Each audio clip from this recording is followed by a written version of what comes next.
પૂજા વિદ્યાલય online શિક્ષણમાં વિદ્યાર્થી મિત્રો આપણે ધોરણ 12 પ્રકરણ 10માં કાર્બનિક સંયોજનોની બનાવટ વિશેનો અભ્યાસ કરવાના છીએ. અહીં આપણે હેલોજન વિનિમય દ્વારા આલ્કાઇલ હેલાઇડ સંયોજનો બનાવવાના છે. આ પ્રક્રિયાને આપણે ફ્રિંકલસ્ટેઇન પ્રક્રિયા તરીકે પણ આપણે ઓળખીએ છીએ. અને આ પ્રક્રિયાને આપણે આયોડાઇડ નિપજ મેળવવા માટે તમે જોઈ શકો છો અહીં આગળ કે પ્રક્રિયા દરમિયાન આપણે શુષ્ક એસિટોન જે કાર્બનિક દ્રાવક કહેવાય એને સોડિયમ આયોડાઇડ NaI સાથે આપણે આલ્કાઇલ હેલાઇડની પ્રક્રિયા એમાં ક્લોરાઇડ બ્રોમાઇડ લઈ શકાય. એટલે હેલોજનનું વિસ્થાપન જે ક્લોરાઇડ બ્રોમાઇડ જેનું વિસ્થાપન કોના દ્વારા થશે? I દ્વારા થશે અને આપણને નિપજમાં આયોડાઇડ નિપજ મળશે, આલ્કાઇલ આયોડાઇડ. તો આ રીતે આપણે પ્રક્રિયા દરમિયાન જે ધાત્વિક ફ્લો જે ક્ષાર છે એમાં આપણે કેટલાક ફ્લોરાઇડ ક્ષારો, ધારો કે તમે ફ્લોરાઇડ નિપજ મેળવ્યો તો ફ્લોરાઇડ ક્ષારો આપણે વાપરી શકીએ. તો AgF, Hg2F2, CuF2, SbF3 જેવા ફ્લોરાઇડ ક્ષારો એ આપણે આ આલ્કાઇલ હેલાઇડ એટલે કે ક્લોરાઇડ બ્રોમાઇડમાંથી ફ્લોરાઇડ મેળવવા માટે આપણે એનો ઉપયોગ કરી શકીએ છીએ. આપણે એ પ્રક્રિયાને સ્વાર્ટ્ઝ પ્રક્રિયા તરીકે ઓળખીએ છીએ. અને સ્વાર્ટ્ઝ પ્રક્રિયા આપણને આપી છે કે મિથાઇલ બ્રોમાઇડ AgF સાથે પ્રક્રિયા કરવાથી આપણને મિથાઇલ ફ્લોરાઇડ અથવા ફ્લોરોમિથેન મળે છે. તો આ રીતે આપણે હેલોજનનું એક હેલોજન પરમાણુનું બીજા હેલોજનના પરમાણુ દ્વારા આપણે વિસ્થાપન કરી અને આપણે મેળવી શકીએ છીએ. એવી રીતે હેલો એરિન સંયોજનોની બનાવટ છે. હેલો એરિન સંયોજનની બનાવટ માટે અહીં આગળ આપણે આયર્ન પાવડર એટલે કે Fe અથવા તો FeCl3નો પણ આપણે ઉપયોગ કરી શકીએ છીએ. એ ઉદ્દીપક તરીકે આપણે લઈએ છીએ અને લુઈસ એસિડ તરીકે વર્તે છે. તો આ રીતે આપણે આયર્ન પાવડરને ઉદ્દીપક તરીકે જ્યારે ઉપયોગમાં લઈ અને એરિન સંયોજનોનું હેલોજિનેશન કરી શકીએ છીએ. એટલે કે આવા ઉદ્દીપકને એમાં ક્લોરિન, બ્રોમિન જેવા સાથે આપણે પ્રક્રિયા કરી શકીએ છીએ, જેને આપણે ઇલેક્ટ્રોન અનુરાગી વિસ્થાપન કર્યું કહેવાય. અહીંયા તમે જોઈ શકો નીચે આપણને પ્રક્રિયા આપે જ્યાં X બરાબર તમે Cl2 પણ લઈ શકો, Br2 પણ લઈ શકો અને આપણને બે પ્રકારની નિપજ મળશે. Ortho halotoluene, para halotoluene. આ નિપજ છે. ટોલ્યુઇન એટલે બેન્ઝીન પર જે CH3 લગાડ્યું છે નિપજ આપણી જે પ્રક્રિયક છે ટોલ્યુઇન સાથેની હેલોજન સાથેની પ્રક્રિયા, ટોલ્યુઇન હેલોજન સાથેની Fe ઉદ્દીપકની હાજરીમાં અંધારામાં પ્રક્રિયા કરી એટલે પ્રક્રિયા થઈ અને આપણને ઓર્થો હેલોટોલ્યુઇન અને પેરા હેલોટોલ્યુઇન મળશે. હવે આ બંને પ્રક્રિયક જે નિપજ જેનું મિશ્રણ છે તો એ મિશ્રણને અલગ કરી શકાય છે કારણ કે એમના ગલન બિંદુમાં મોટો તફાવત છે એટલે આપણે એને સહેલાઈથી અલગ કરી શકીએ છીએ. અહીંયા આગળ ધારો કે તમે X2 છે ત્યાં તમે આયોડિન સાથેની જે પ્રક્રિયા કરો તો એ પ્રતિવર્તી પ્રક્રિયા છે. નિપજ બને ફરી પાછું પ્રક્રિયકમાં રૂપાંતર, નિપજ બને ફરી પાછું પ્રક્રિયકમાં રૂપાંતર. તો આ પ્રક્રિયામાં ઉત્પન્ન થતા HIના ઓક્સિડેશન માટે જો તમારે હવે આ પ્રક્રિયાને કારણ કે નિપજ HI બનતી હોય કારણ કે તમે આયોડાઇડનો ઉપયોગ કરશો I2નો ત્યારે તમને બાય પ્રોડક્ટમાં HI મળશે. એ HI ફરી પાછું પ્રક્રિયકમાં રૂપાંતર ન પામે એટલે આપણે શું કરી દેવાનું? ઓક્સિડેશન કરી દેવાનું. તો એના માટે HNO3 અને HiO4 જેવા એસિડનો આપણે ઉપયોગ કરી શકીએ છીએ. ફ્લોરિન એ આ પ્રક્રિયા નહીં કરી શકાય. ફ્લોરિનની ઊંચી પ્રતિક્રિયાત્મકતાના કારણે આ પદ્ધતિ ફ્લોરો સંયોજનો બનાવી શકાતા નથી. એટલે ફ્લોરિનનો આપણે ઉપયોગ F2નો ઉપયોગ કરીને આ પ્રક્રિયા કરી શકતા નથી. એટલે Cl2નો ઉપયોગ કરી શકીએ, Br2નો ઉપયોગ કરી શકીએ અને I2નો પણ ઉપયોગમાં. I2માં વિશેષતા એ છે કે આપણે ઓક્સિડેશન કરતા પદાર્થ ઉમેરવા પડે. ત્યાર પછી બીજી એની બનાવટ છે એમાઇન સંયોજનમાંથી એમાઇન સંયોજનમાંથી સેન્ડ મેર પદ્ધતિ દ્વારા આપણે બનાવી શકીએ છીએ. તો આપણે નાઇટ્રોજન યુક્ત સંયોજનોમાં પણ આ પ્રક્રિયા ફરી રિપીટ થશે, પણ તેમ છતાં અહીંયા આપણે જોઈએ છીએ કે કેવી રીતે બનાવાય છે. તમે જો પ્રક્રિયામાં જોઈ શકો છો, એનિલિન છે. એનિલિન એ એમાઇન યુક્ત સંયોજન કહેવાય. એરોમેટિક એમાઇન છે ને એને એનિલિન, પ્રાથમિક એરોમેટિક એમાઇન, એટલે કે એનિલિનનો ઉપયોગ કરવાનો. પણ એનિલિન એ બેઝિક પદાર્થ છે, એટલે એને ખનિજ એસિડ, એટલે તમે HClમાં એને ઓગાળી શકો. તો ખનિજ એસિડ એટલે HClમાં ઓગાળી અને એને લખ્યું છું, પણ તમે જોઈ શકો છો કે ઠંડા જલીય એસિડમાં ઓગાળેલા અથવા નિલંબિત પ્રાથમિક એરોમેટિક એમાઇન.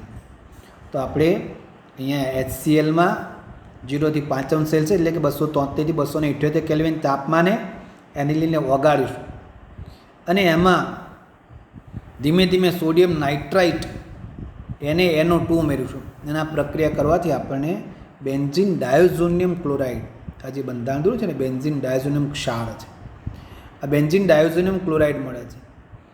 આ બેન્ઝીન ડાયોઝોનિયમ ક્લોરાઇડ બને એ દરમિયાન તાપમાન નીચું રાખવું પડે, કારણ કે એનું વિઘટન થઈ જાય છે. એટલે આપણે નીચા તાપમાને પ્રક્રિયા, તાજા બનેલા જે બેન્ઝીન ડાયોઝોનિયમ ક્લોરાઇડ છે એને આપણે ક્યુપ્રસ ક્લોરાઇડ અથવા ક્યુપ્રસ બ્રોમાઇડ સાથે પ્રક્રિયા કરીએ છીએ, Cu2Cl2 અથવા Cu2Br2. જો તમે Cu2Cl2 લેશો તો અહીંયા નિપજમાં તમને બ્રોમોબેન્ઝીન મળશે. Cu2Cl2 લેશો તો ક્લોરોબેન્ઝીન મળશે અને Cu2Br2 લેશો તો બ્રોમોબેન્ઝીન મળશે. આ રીતે આપણે પ્રક્રિયા દરમિયાન બેન્ઝીન ડાયોઝોનિયમ ક્લોરાઇડમાંથી આપણે ક્લોરોબેન્ઝીન અથવા બ્રોમોબેન્ઝીન બનાવી શકીએ છીએ. હવે આપણે આયોડાઇડ યુક્ત નિપજ મતલબ આયોડોબેન્ઝીન બનાવવું હોય તો શું કરી શકાય? તો એના માટે ક્યુપ્રસ આયોડાઇડ લેવાની જરૂર હોતી નથી. આયોડિન વાળી નિપજ મેળવવા માટે આપણે એમાં પોટેશિયમ આયોડાઇડનો ક્ષાર ઉમેરવાનો હોય છે. ડાયોઝોનિયમ ક્ષારને ડાયરેક્ટ પોટેશિયમ આયોડાઇડ સાથે મિશ્રણ કરી હલાવો, તરત જ આયોડોબેન્ઝીન મળશે. તો આયોડોબેન્ઝીન મેળવવા માટે આપણે ક્યુપ્રસ આયોડાઇડની જરૂર પડતી નથી. આ રીતે આપણે પ્રક્રિયા દરમિયાન આવી રીતે જુદા જુદા હેલો એરિન સંયોજનો એટલે કે ક્લોરોબેન્ઝીન, બ્રોમોબેન્ઝીન, આયોડોબેન્ઝીન જેવા આપણે સંયોજનો મેળવ્યા. હવે આપણે એના ભૌતિક ગુણધર્મો જોવાના છે. તો આલ્કાઇલ હેલાઇડ સંયોજનો એ રંગહીન હોય છે, પણ જો બ્રોમાઇડ અને આયોડાઇડ સંયોજનો હોય તો એ પ્રકાશના સંપર્કમાં આવતા રંગીન બની જાય છે. અને બાષ્પશીલા હેલોજનિક સંયોજનો એ મીઠી સુગંધ ધરાવે છે.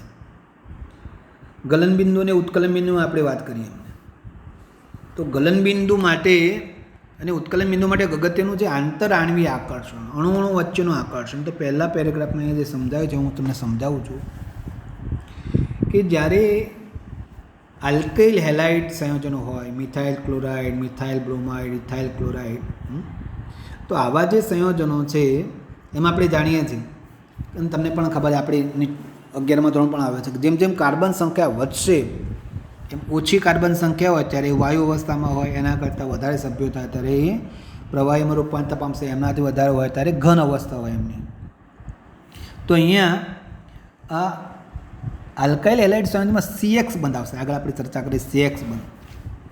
અને CX બંધ એ ધ્રુવીય હોય. CX બંધ કેવું હોય? ધ્રુવીય. અને ધ્રુવીય હોવાના કારણે અણુ વચ્ચે આંતરઆણ્વીય આકર્ષણ બળ વધારે હોય.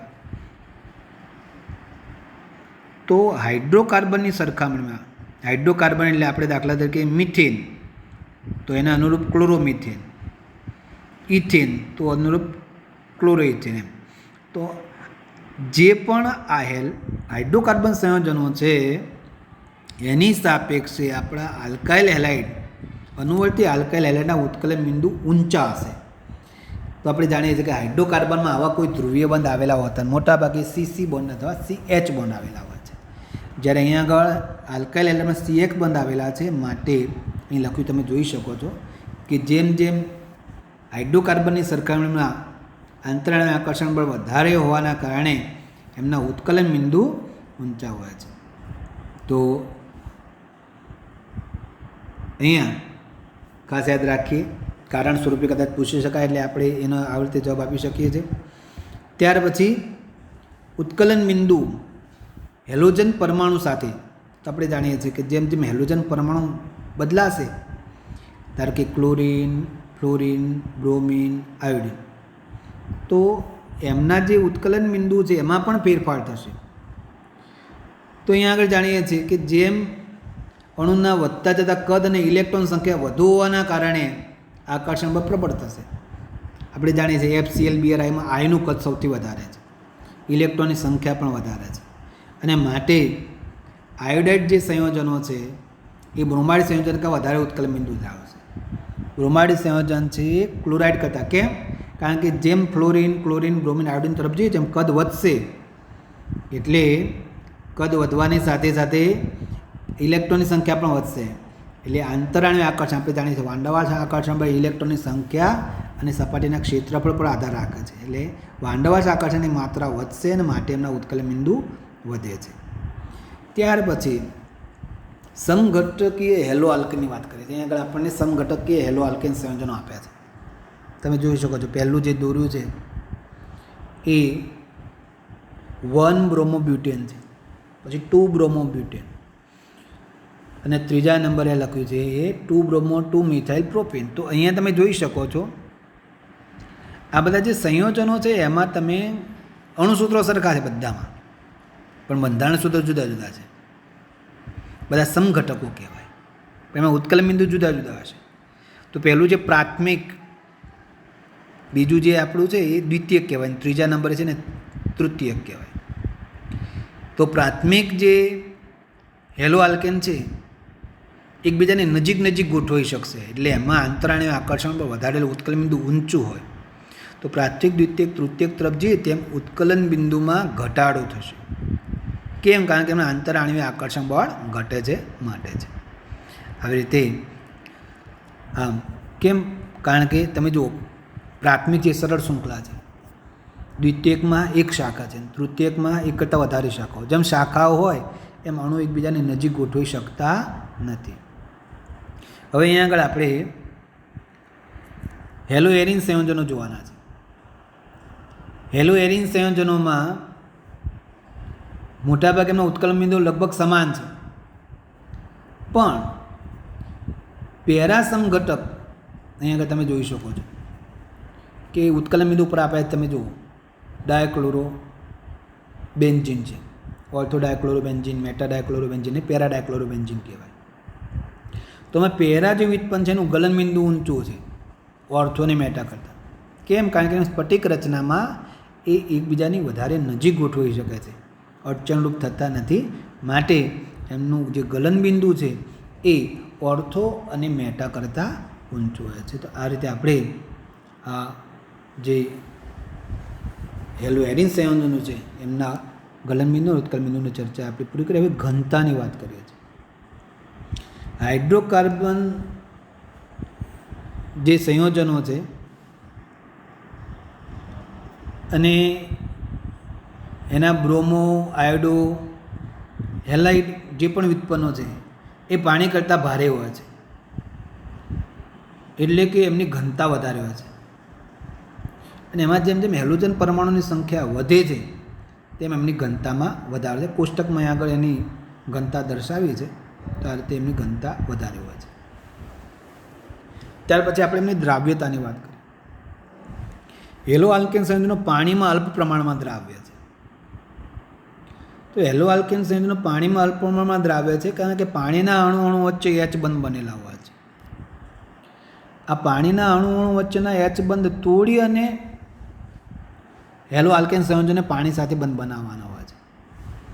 એટલે હેલો આલ્કેન સંયોજનો પેલા એમનું જે પાણી સાથેનું આકર્ષણ છે એ પાણીના હાઇડ્રોજન વચ્ચેના આકર્ષણ કરતાં ઓછું છે, અને માટે એ પાણીમાં ઓછા પ્રમાણમાં દ્રાવ્ય છે. પણ હેલો આલ્કેન સંયોજનો એ કાર્બનિક દ્રાવકોમાં દ્રાવ્ય છે, કારણ કે કાર્બનિક દ્રાવકો વચ્ચે જે આકર્ષણ છે દ્રાવકના અણુ વચ્ચે એ અને હેલો આલ્કલી દ્રાવકના અણુ વચ્ચે જે આકર્ષણ છે તે એ સમતુલ્ય છે, અને માટે કાર્બનિક દ્રાવકોમાં હેલો આલ્કેન દ્રાવ્ય છે, પણ પાણીમાં તે અલ્પ પ્રમાણમાં દ્રાવે છે. અને આપણે પણ જાણીએ છીએ આગળ કે ધ્રુવીય સંયોજનો હંમેશા ધ્રુવીય દ્રાવકમાં અને અધ્રુવીય સંયોજનો હંમેશા અધ્રુવીય દ્રાવકમાં ઓગળી શકતા હોય. તો અહીંયા આગળ હેલો આલ્કેન સંયોજનો એ કાર્બનિક દ્રાવકોમાં સરળતાથી દ્રાવ્ય થાય છે, પાણીમાં તે અલ્પ પ્રમાણમાં દ્રાવ્ય હોય છે. તો આ માહિતી આપણે અહીં આગળ.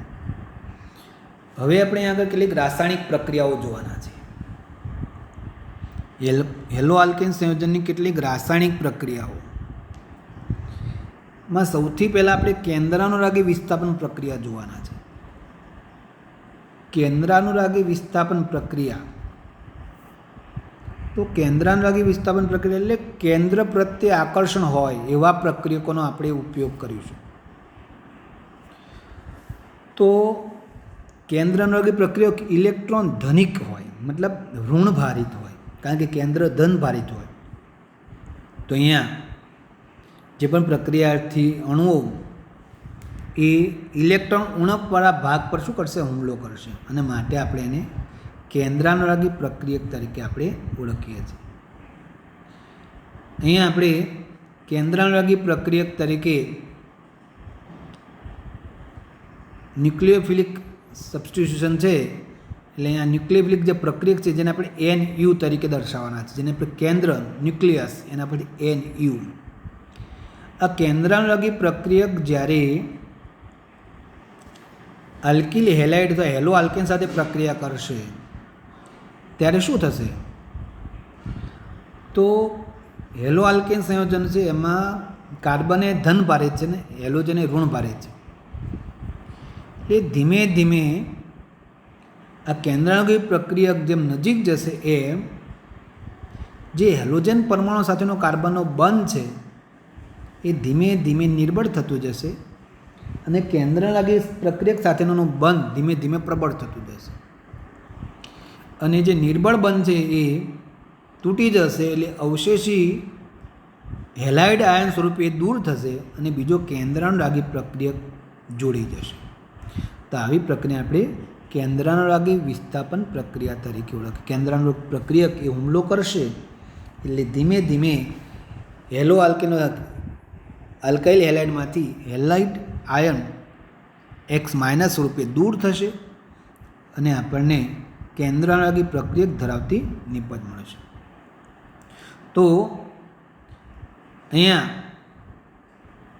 આપણા જે હેલોજન પરમાણુ ધરાવતો જે કાર્બન છે એ sp3 સંકરણ ધરાવે છે. અહીંયા આગળ જુદા જુદા કેન્દ્રાનુરાગી પ્રક્રિયક આપ્યા છે કે તમે જુદા જુદા પ્રક્રિયક જ્યારે પ્રક્રિયામાં ભાગ લે ત્યારે આપણને જુદી જુદી નિપજમાં આલ્કોહોલ, ઇથર, પ્રાથમિક એમાઇન, દ્વિતીયક એમાઇન એ કોષ્ટકનો અભ્યાસ કરી લઈશું. એમાં આપણે જેવા પ્રકારનો પ્રક્રિયક લઈશું એવા પ્રકારની આપણને નિપજ મળશે. પણ એમાં બે પ્રક્રિયકો એવા છે કે ઉભયદંતી કેન્દ્રાનુરાગી પ્રક્રિયક છે. કેવા? ઉભયદંતી કેન્દ્રાનુરાગી પ્રક્રિયક. એક સાયનાઇડ સમૂહ અને બીજો નાઇટ્રાઇટ. સાયનાઇડમાં શું છે કે કાર્બન ઉપર પણ ઇલેક્ટ્રોન યુગ્મ હોઈ શકે છે અને નાઇટ્રોજન ઉપર પણ. તો અહીંયા આપણે જ્યારે કાર્બન પરમાણુ સાથે જોડાયેલા કેવી રીતે જોડાયો છે એના ઉપર જે નામ થશે. જો કાર્બન સાથે જોડાયેલો હોય, CN જે સમૂહ છે એ કાર્બનથી કાર્બન સાથે જોડાય તો આલ્કાઇલ સાયનાઇડ કહેવાય. અને જો નાઇટ્રોજન પરમાણુ સાથે જોડાય તો એને આઇસોસાયનાઇડ નિપજ કહેવાય. એવી રીતે NO2 સમૂહ છે જેને આપણે નાઇટ્રેટ આયન તરીકે, એમાં બે જુદા જુદા જોડાણ એમાં એવા છે કે જે ઓક્સિજન પરમાણુના સાથે જોડાયેલો હોય, ઓક્સિજનથી જોડાય તો એને આલ્કાઇલ નાઇટ્રાઇટ કહીશું. અને જો નાઇટ્રોજન પરમાણુ સાથે જોડાશે તો એ જોડાણને આપણે નાઇટ્રો આલ્કેન સંયોજનો કહીશું. શું કહીશું? નાઇટ્રો આલ્કેન સંયોજનો. તો આ રીતે આપણે આ બે ઉભયદંતી જે કેન્દ્રાનુરાગી પ્રક્રિયક હતા એના કયા પરમાણુથી જોડાયા છે એના પરથી એના નામ બદલાશે, એટલે આપણે માટે એને અભ્યાસ કર્યો. હવે આપણે જોવાના છીએ એમની ક્રિયાવિધિ. કેન્દ્રાનુરાગી વિસ્થાપન પ્રક્રિયાની ક્રિયાવિધિ છે. બે પ્રકારની ક્રિયાવિધિ આપણે જોવાના છે. એક છે SN2 અને બીજી છે SN1. અહીંયા આપણે પહેલાં જોવાના છે દ્વિઆણ્વીય કેન્દ્રાનુરાગી વિસ્થાપન. દ્વિઆણ્વીય કેન્દ્રાનુરાગી વિસ્થાપન એટલે શું? કોને દ્વિઆણ્વીય કેન્દ્રાનુરાગી વિસ્થાપન કહેવાય? તો આપણે અહીંયા દ્વિઆણવીય આગળ આપણે કેમિકલ કાઇનેટિક્સ રાસાયણિક ગતિકીમાં આપણે આણ્વિકતા પણ ભણી ગયા છે અને પ્રક્રિયાક્રમ પણ ભણી ગયા છે. અહીંયા આપણે SN2 જે પ્રક્રિયા છે ને દ્વિઆણવીય પ્રક્રિયા તરીકે ઓળખવાના છે. પ્રક્રિયા દરમિયાન બે અણુ એકબીજા સાથે અથડામણ અનુભવશે. બીજું, આ પ્રક્રિયા દ્વિતીય ક્રમની છે, કારણ કે અહીંયા બંને પ્રક્રિયકની સાંદ્રતા પર પ્રક્રિયાનો વેગ આધાર રાખે છે. તમે નીચે જોઈ શકો છો, આપણને અહીંયા આગળ ક્લોરોમિથેનની હાઇડ્રોક્સાઇડ આયન સાથેની પ્રક્રિયા જોવાની છે.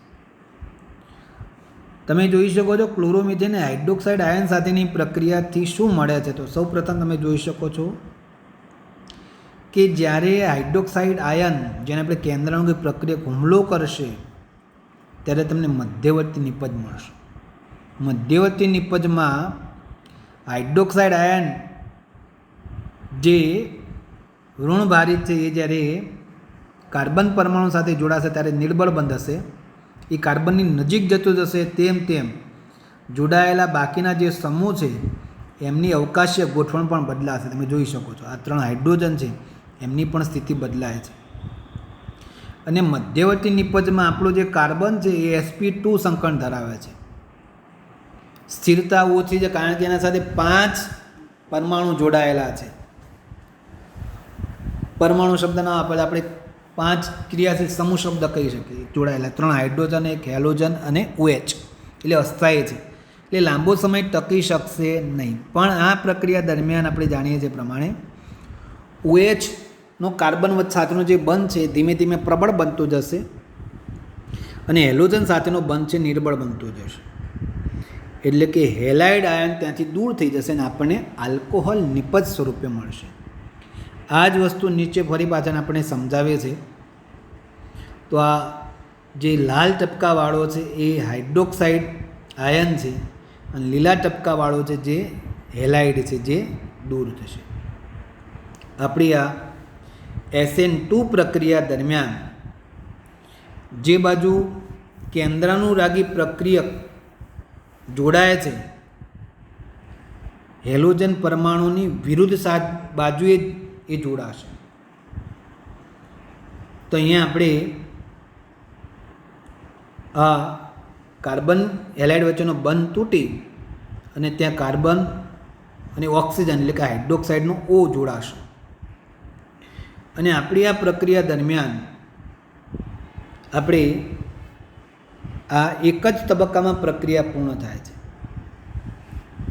અને મેં તમને કીધું એમ હમણાં જે તમારે જો ચર્ચા કરીને એ જ ચર્ચાને લખેલી છે કે જેમ જેમ કેન્દ્રાનુરાગી પ્રક્રિયક નજીક આવતો જશે તેમ તેમ કાર્બન હાઇડ્રોજન બંધ એ અવકાશમાં એવા પ્રકારની ગોઠવણ દર્શાવશે જે વિરુદ્ધ બાજુએ જતા જશે.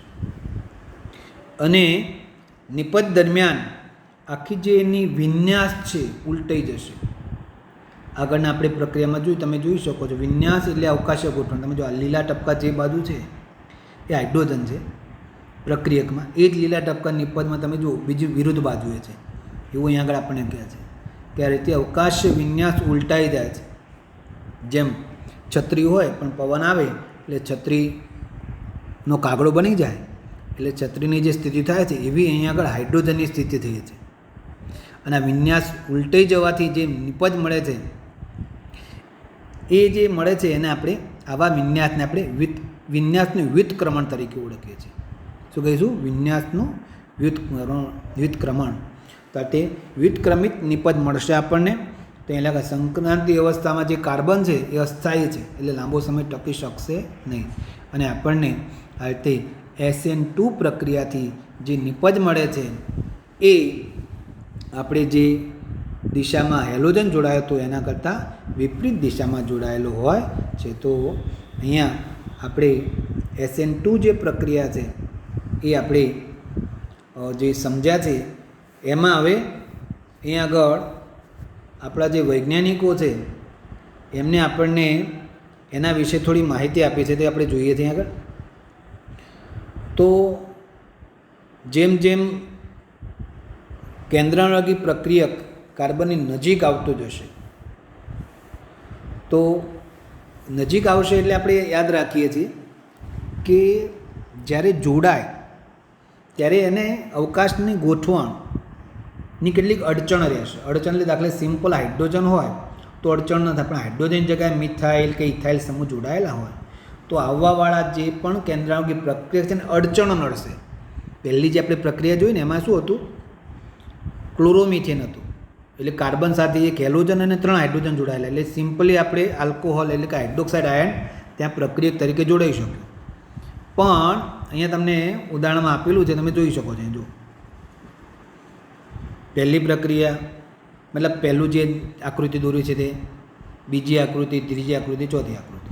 ચલો પહેલી આકૃતિ તમે જુઓ છો એમાં મિથાઇલ સમૂહ છે, બીજામાં ઇથાઇલ છે, ત્રીજામાં પ્રોપાઇલ છે, ચોથામાં બ્યુટાઇલ છે. તો અહીંયા તમે જોઈ શકો છો કે પહેલી જે આકૃતિ છે એમાં પ્રક્રિયા ઝડપથી થશે કારણ કે અવકાશી અડચણ નડશે નહીં. એવી જ રીતે બીજી આકૃતિ છે એમાં તમે જો એક મિથાઇલ સમૂહ જોડે બાકી 2 હાઇડ્રોજન છે, એટલે અવકાશી અડચણ થોડી નડશે, એટલે પ્રક્રિયાનો વેગ ઘટશે. ત્રીજી જે આકૃતિ છે એમાં તમે જોઈ શકો છો કે એમાં 2 મિથાઇલ સમૂહ છે, એટલે અડચણ એના કરતાં પણ વધશે. અને ચોથી આકૃતિમાં 3 મિથાઇલ સમૂહ છે, એટલે પ્રક્રિયા થશે નહીં. અને નીચે આપણે જે આંક આપ્યા છે 30, 1, 0.02 એ સાપેક્ષ વેગ દર્શાવ્યો છે. તો અહીંયા આગળ આપણે યાદ રાખીએ કે પ્રાથમિક હેલાઇડ આ પ્રક્રિયા ઝડપથી આપશે દ્વિતીયક હેલાઇડ કરતાં, દ્વિતીયક હેલાઇડ આ પ્રક્રિયા ઝડપથી આપશે તૃતીયક હેલાઇડ કરતાં. તો અહીંયા આપણે આ રીતે પ્રાથમિક, દ્વિતીયક, તૃતીયક હેલાઇડમાં કોણ ઝડપથી પ્રક્રિયા આપે છે તો પ્રક્રિયાનો સાપેક્ષ વેગ વિશે અભ્યાસ કર્યો. હવે આપણે જે પ્રક્રિયા જોવાના છે જે SN1 પ્રકારની પ્રક્રિયા છે, એને કહેવાય એક આણ્વીય કેન્દ્રાનુરાગી વિસ્થાપન. એક આણ્વીય કેન્દ્રાનુરાગી વિસ્થાપન માટે ખૂબ જ જરૂરી છે કે ધ્રુવીય પ્રોટીક દ્રાવકો જેવા કે પાણી, આલ્કોહોલ, એસિટિક એસિડ વગેરે.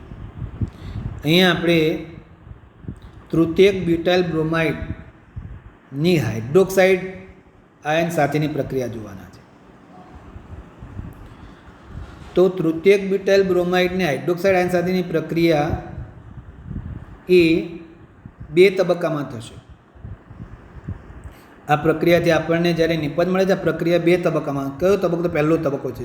તબક્કો 1, તૃતીયક બ્યુટાઇલ બ્રોમાઇડની જ્યારે યોગ્ય દ્રાવકમાં આપણે રાખીએ છીએ ત્યારે એમાંથી કાર્બોકેટાયન, પ્રથમ તબક્કામાં આપણને શું મળશે? કાર્બોકેટાયન મળશે. અને આ પ્રક્રિયા ધીમી છે. પહેલી પ્રક્રિયા છે ને તબક્કો ધીમો તબક્કો છે અને વેગ નિર્ણાયક તબક્કો છે. તમે જોઈ શકો છો પહેલા તબક્કામાં આપણે માત્ર પ્રક્રિયક તરીકે માત્ર ને માત્ર તૃતીયક બ્યુટાઇલ બ્રોમાઇડની જ જરૂર પડશે. તો આપણો એક જ પ્રક્રિયક અહીંયા જરૂરી છે, માટે આપણે એને એક આણ્વીય પ્રક્રિયા તરીકે ઓળખીએ છીએ.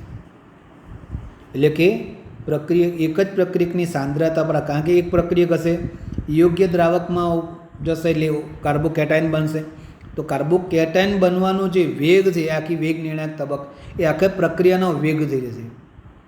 તો પહેલા તબક્કામાં આપણે કાર્બોકેટાયન બનવું એ ખૂબ જ અને પ્રક્રિયા વેગ નિર્ણાયક છે અને પ્રતિવર્તી પ્રક્રિયા છે, ધીમી પ્રક્રિયા છે, એટલે ધીમેથી ખંડન થશે.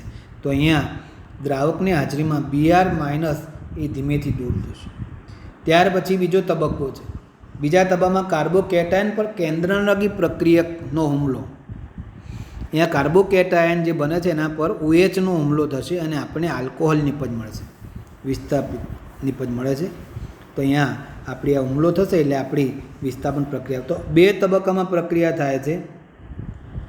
આપણો આ જે તબક્કો છે એમાં આપણે કાર્બોકેટાયનની જે સ્થિરતા છે એ ખૂબ જ અગત્યની છે. તો અહીંયા આપણે તબક્કો 1 ધીમો અને પ્રતિવર્તી છે. તો એમાં CBr બંધ તોડવા માટે જરૂરી ઉર્જા આપણે પ્રોટીક દ્રાવકો એના બધી મળશે. અને ધીમો તબક્કો હોવાથી પ્રક્રિયાનો વેગ માત્ર ને માત્ર શેના પર આધાર રાખશે? આલ્કાઇલ હેલાઇડની સાંદ્રતા પર આધાર રાખશે. તો હાઇડ્રોક્સાઇડ આયનની સાંદ્રતા પર અહીંયા આગળ કોઈ આધાર છે નહીં, અને માટે આપણી આ જે પ્રક્રિયા છે એને આપણે એક આણ્વીય પ્રક્રિયા તરીકે ઓળખીએ છીએ.